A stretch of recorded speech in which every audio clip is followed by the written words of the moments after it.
Okay. Hey y'all, it's your girl Bettina. That is my song, right? Okay.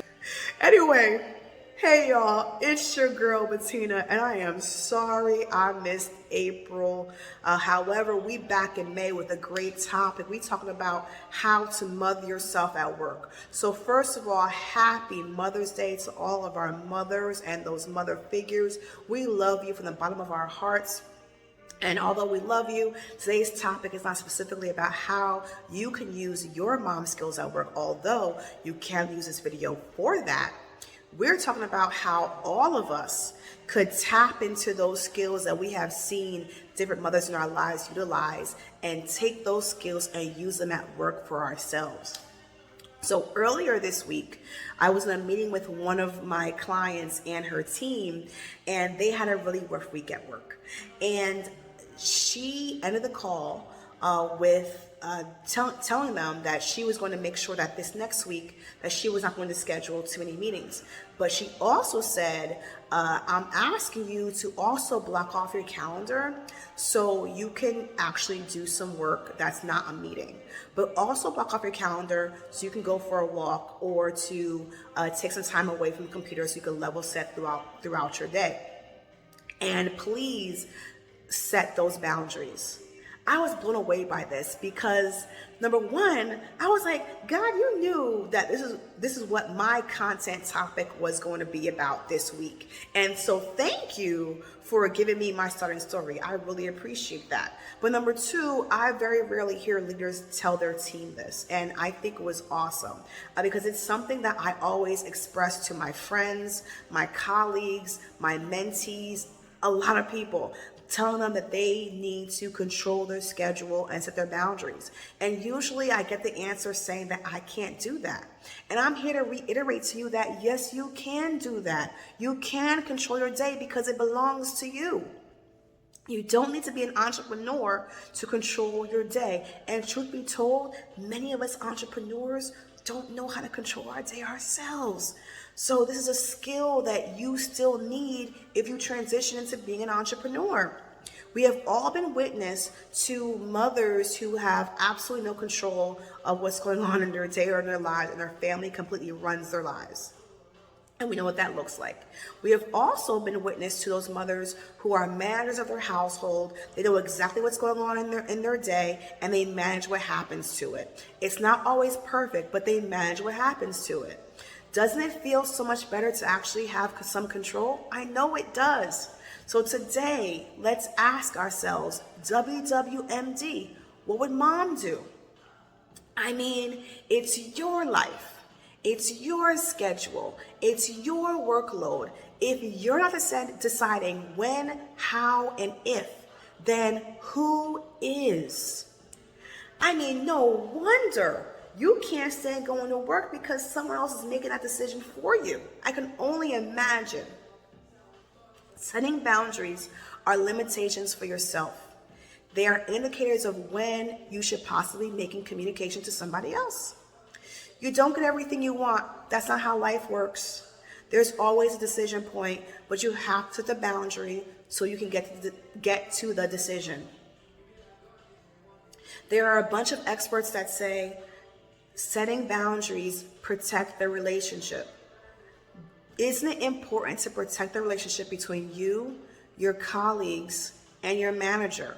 I think it is. We spend a lot of time with these people, so it is important to protect and respect that relationship. So here are 4 ways to start setting those boundaries at work. Number 1, take a step back and begin labeling your boundaries as hard or soft. Hard boundaries are what I call non-negotiables. These are the boundaries that you are unwilling to compromise on and need to act on immediately. These are the ones you consistently stick to. They're the ones where the no rolls off your tongue with ease when someone crosses it. If you say no to your family about your non-negotiables, why are you scared to say no to your boss? If you don't talk to your friends while you're on vacation, why are you answering calls why are you answering calls, texts, or emails when your work is trying to reach you? Soft boundaries are aspirations. Boundaries are more like wishes and these are things that you're willing to compromise on. Think of them as goals you want to reach but are flexible around. So for example, if I want to get home every day at 6 p.m., that's a soft boundary because I might be a little bit more flexible. I can get home at 7. So I'm a little bit flexible with the time that I need to get home. Number two, I can spend an hour on, but I can't. Number 2 is communicate honestly and clearly. Leave no uncertainty behind your intention and your meaning. I'm going to say that one more time. Leave no uncertainty behind your intention and your meaning. Clearly define your expectations. It's okay to assert your boundaries. It's okay to change your mind. It's okay to share your perspective on a situation. It's okay to be assertive and to the point. It's okay to follow up on a missed deadline. It's okay to check in and ask for an adjustment. Not only are these things okay, it opens the doors for other people to do the same. It teaches other people to do the same. And please stop apologizing when you are communicating a boundary. It sends mixed signals. And we don't like mixed signals because mixed signals equals confusion. Number 3, be conscious of what your yes means. What is the trade-off to your yes? Every work decision we make involves consequences and compromises. If you're asked to work overtime, you are aware that you are getting paid time and a half or sometimes more. But are you aware of what you're giving up? Are you aware if what you're giving up is worth it? Answering some of these questions will help you create your non-negotiables. And number 4, I'm going to end with this one. I'm going to end with what I started. And that's take control of your schedule. It's so important.